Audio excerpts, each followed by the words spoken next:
Hello, everyone. Welcome back to Cinema Savvy. My name is Tate. How are we all doing on this fine Halloween evening? It's time to talk something spooky. We have now had the entire series of Agatha All Along, which is a kind of semi-ish sequel to WandaVision from kind of one of the first MCU TV shows being put out.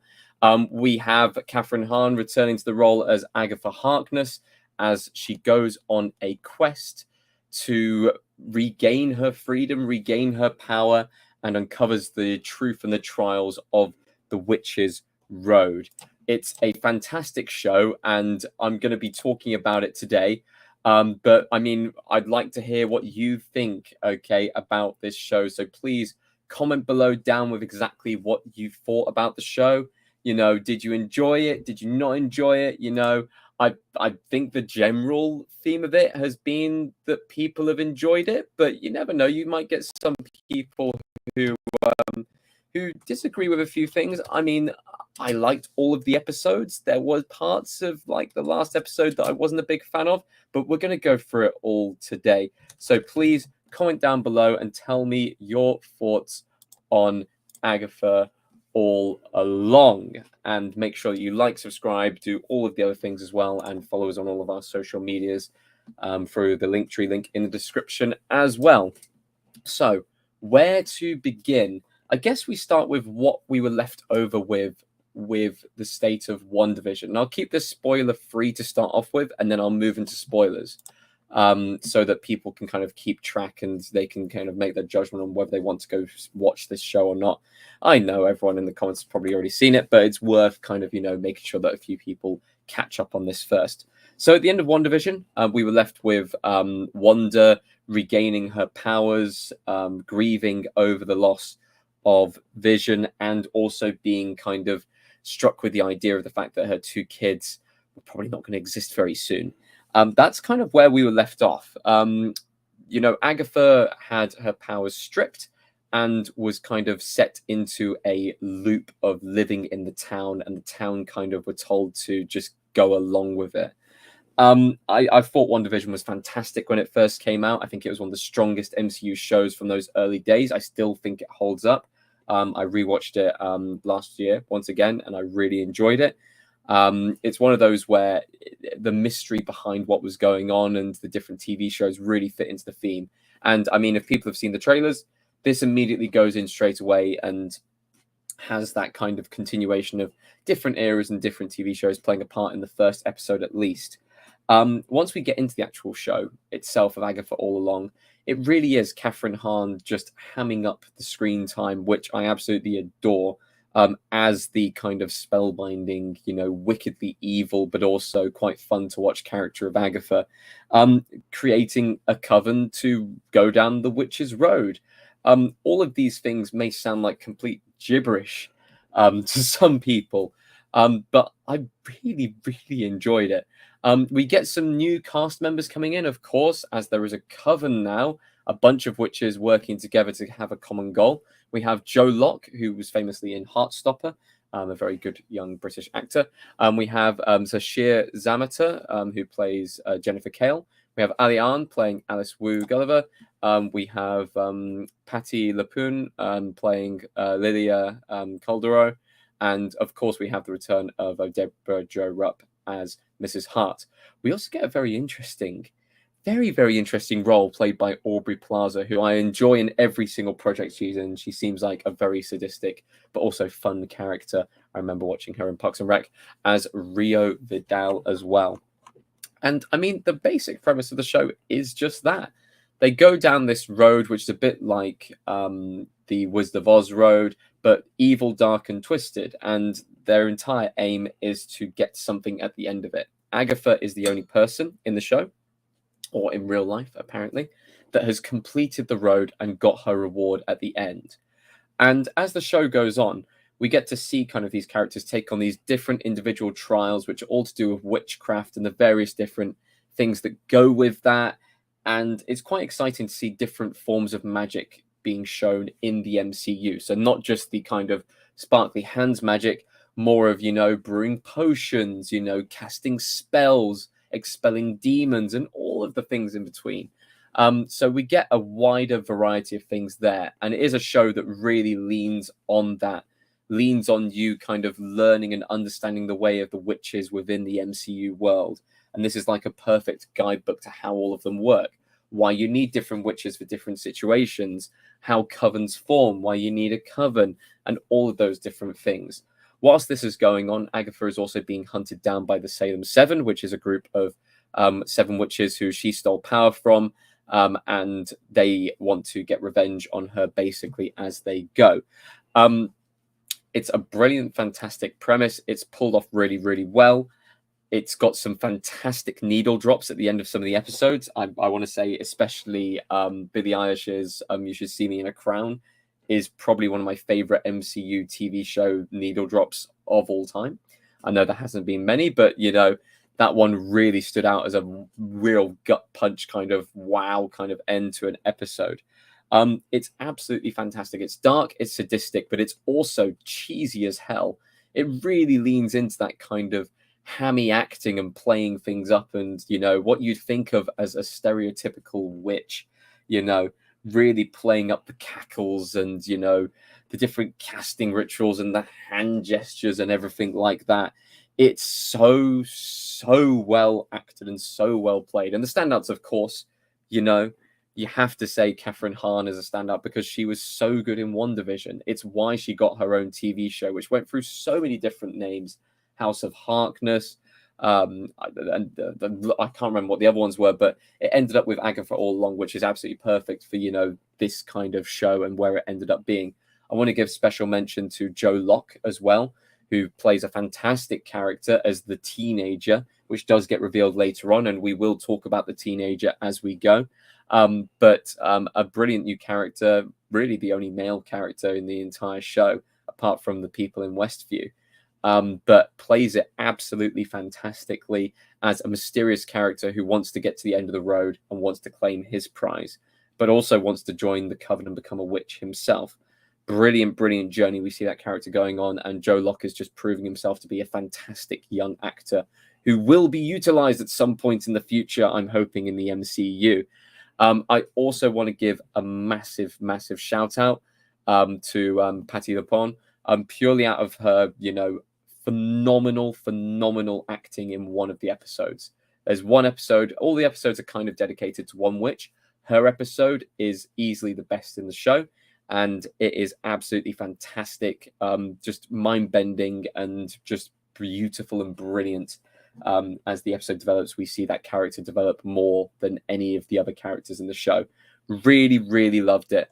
I think this is a good return to form for MCU shows. I mean, they've been not hit and miss. They've been good, but they've not been as enticing as, they need to be. I think the last show that truly drew me in was Loki season 2. Couldn't really ever get behind Echo. I'm looking forwards to, Born Again, the new Daredevil series. I've been watching back through Daredevil, but, the MCU shows haven't quite got me as excited as this show, for example, had in a while, because this feels fresh and different.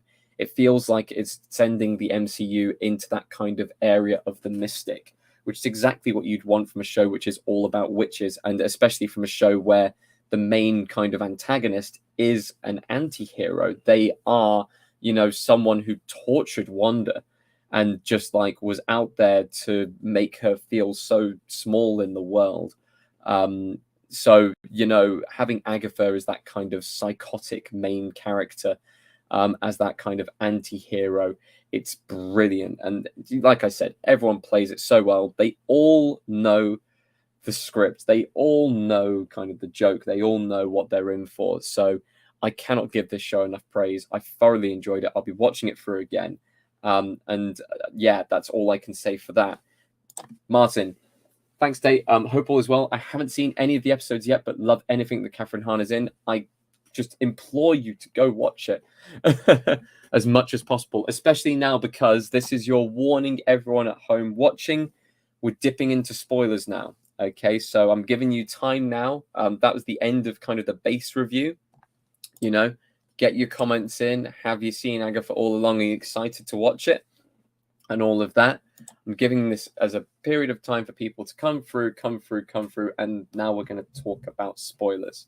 So the first spoiler that I want to talk about is Rio's character, because Aubrey Plaza plays it so well.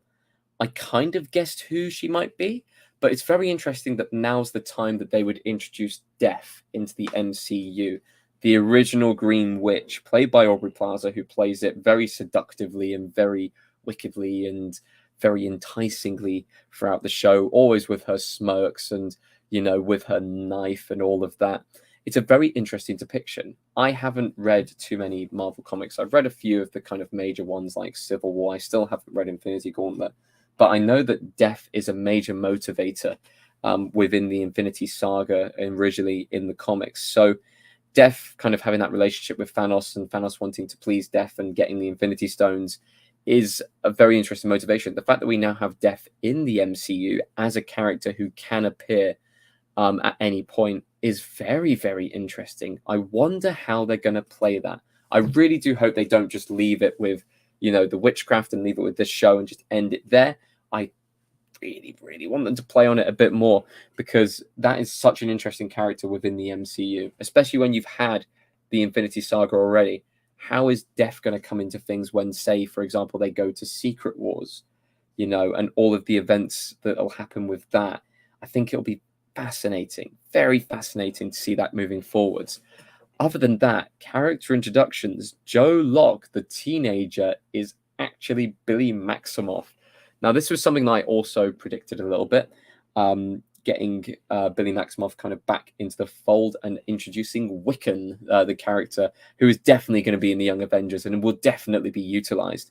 But having that character play off the fact that WandaVision had the hex that was covering the town collapse in on itself and then expand out and flay out, and having to find a body to survive when that energy went out, and having to go into this young boy who just passed away just outside from a car crash, having him relive his life and having him go through those kind of identity issues and everything like that. It was so well done, so well played, and so well written into that role as a way of keeping Wanda's kids as people within the MCU. We will get Billy in the future, and I'm sure that if there's going to be a season 2 of Agatha, or if they're going to go into other things, I'm sure we're going to get, finding his brother as well. But to have Billy on the screen and have him, casting spells and that needle drop, my God, where we get to see him, Agatha reveals that she knows who he is and all of that. It's brilliant. It's so well done. And we do get the episode which follows him and his interactions with Ralph Boner and that callback there and everything like that. I feel like they've really put their heart and soul into this show. I know that sometimes you watch an MCU project and you're not sure whether they're kind of on the same page with what everyone else would want from it.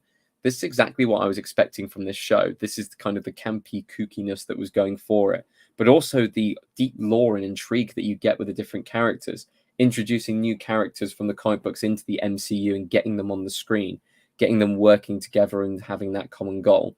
Like I mentioned before, my favorite episode, I just want to check which episode it was actually, out of the 9 episodes, but my favorite episode was Death's Hand in Mine, episode 7, the one where they dress up or they get put into the trial with the different character costumes. So we get Catherine Hahn dressing up as the Wicked Witch of the West. We get Maleficent, played by Joe Locke, and of course that character. Then we get the kind of the good fairy, the fairy godmother, being played by Lilia. But that episode focused around Lilia is heartbreaking. So well done for having the tarot readings and having that all set up throughout the episodes before. But finding out that she's living her life out of sync, living some moments in the present, some moments in the past, and not being able to control it, slipping between the two places, knowing what's going to happen, but not being able to convey it. That is horrifying, but it's also quite beautiful in the fact that when she dies at the end of the episode, she gets to relive those things again, or at least goes back to the start. So she's constantly living in a time loop. That's really well put together. And I feel like with this show, with a lot of the episodes, the theming that goes behind it, the different trials that we see, it's so well written and it's so well kind of produced and just everything that actually, when it came to the end, I was a little bit disappointed for two reasons. One, I was disappointed that it was actually the end of the show. We only got 9 episodes, but I guess the final episodes being on Halloween, big bonus. But the second thing I was a little bit disappointed with is the fact that we had such a great start to the episode with the explanation of Agatha kind of created the Witch's Road as a lie, as a way of, stealing other witches' powers and gaining control over, different covens, pleasing death in that way, almost in a Thanos-esque role in that sense, but losing her son, Nicholas Scratch, and kind of losing that relationship with death and always being pursued by death because of that. That was great. I couldn't get on board with Agatha being a ghost at the end. I can understand Agatha dying within the show. I think that's good character development to have, her make that sacrifice in the end for Billy and actually have that kind of almost maternal relationship with, another person's kid, but at the same time, like, you kind of your arch rival's kid. Kind of, it's a very interesting thing to be put in front of. But I couldn't get on board with, oh, she's a ghost now and she's just going to follow Billy wherever he goes. I don't know if it would have been better to have her resurrected or even have her on the screen basically explaining that she'd basically gone and fooled everyone and she'd created the road and she tricked people, and then Billy had kind of made the road reality just through kind of dreaming it and having those kind of levels of powers, a similar way to how Wanda created Westview as the perfect place for her across different TV shows in time. I don't know. That's my own personal thoughts and opinion. I just feel like after having a fantastic, phenomenal show where the quality never really dropped throughout the entire thing, and I was always engaged with every single episode and loved the characters behind it, even though we didn't have much screen time with them, to have it end on kind of a conversation with a ghost, I don't know. I feel like it's bad because it's one of those where it's like you're watching a comic book movie, you can suspend your disbelief. I watched a show about witches and trials, and like it's basically the Wizard of Oz, but really dark and twisted. And I'm enjoying everything that goes with it, but I'm really disappointed that they went really, really supernatural at the end. I'll be very, very fascinated and interested to see what this show does and what comes of it. How they're looking to take these characters forwards. Of course, Jenny is still out there and is going to lead the covens and lead people forwards within the witching world. We've got, Billy now out there searching for his brother, and, Joe Locke, he's a young actor. He will be tied down to the MCU for years to come. Catherine Hahn, of course, is still kind of there as a ghost, but it'd be fantastic to see how they actually, how they do it, how they push forwards. I'd love to kind of hear people's ideas. This is a great comment here. They stuck the landing onto Vision Quest. I'm excited about Vision Quest. I do wonder how much crossover there's going to be, though. This feels like its kind of own project, kind of taking over from the end of WandaVision, and I'm guessing we're going to see Vision's side and all of that with Vision Quest. I do wonder, with all the hints and all the different things that came forwards at the end of this show, and them talking about, is the Scarlet Witch dead? That question came up a lot of times. I'm a little bit upset that we didn't get at least an inkling of an answer or anything to that end, because that would have been great if we'd have kind of heard some kind of rumblings, some kind of thing to tell us whether there was anything happening there. I guess we'll find the answers with Vision Quest. There we go. It's a trilogy, so there will be overlap. There we go. I wonder how it's going to tie into the rest of the MCU as well. I know that Doctor Strange had, that crossover with the Scarlet Witch, and we had kind of her resolve in that as well. A bit more on kind of, her two kids as well, and, looking out for them. But yeah, I'm intrigued. I love this side of the MCU. I love the fact that it's not just like your Iron Mans, your Captain Americas, your Avengers, and all of that. We've now got different splinters. So we're going into the Mystic side of things. We've got a bunch of heroes that are from the Mystic side. We've got the young adventures forming with, you know, people like Ironheart showing up in Wakanda Forever. We've had, you know, Billy Maximoff now as Wiccan showing up in here. We've had, you know, Hawkeye's, you know, that whole thing. You know, it's expanding. It's going in different directions. We've got a bunch of, you know, things showing up soon as well in the MCU. We just had a massive MCU drop thing happen recently where they talked about next year is going to be a big year for Disney Plus. Even towards the end of this year is going to be a big year for Disney Plus.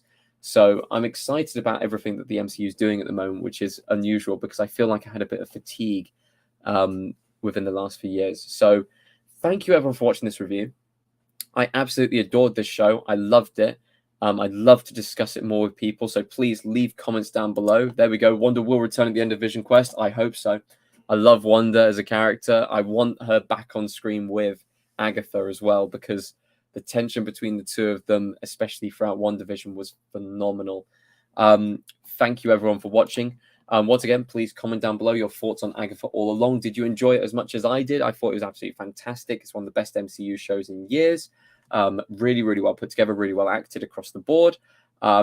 Also, please follow us on all of our social media. So go down here onto the Linktree link in the description. You can pick up some merch from Redbubble, whether it's a jumper or the old cushion that sits in the background here. But anyway, thank you ever so much, everyone, for tuning in. I hope you enjoyed this review, and I hope you enjoyed Agatha All Along as well. We will see you on the next video.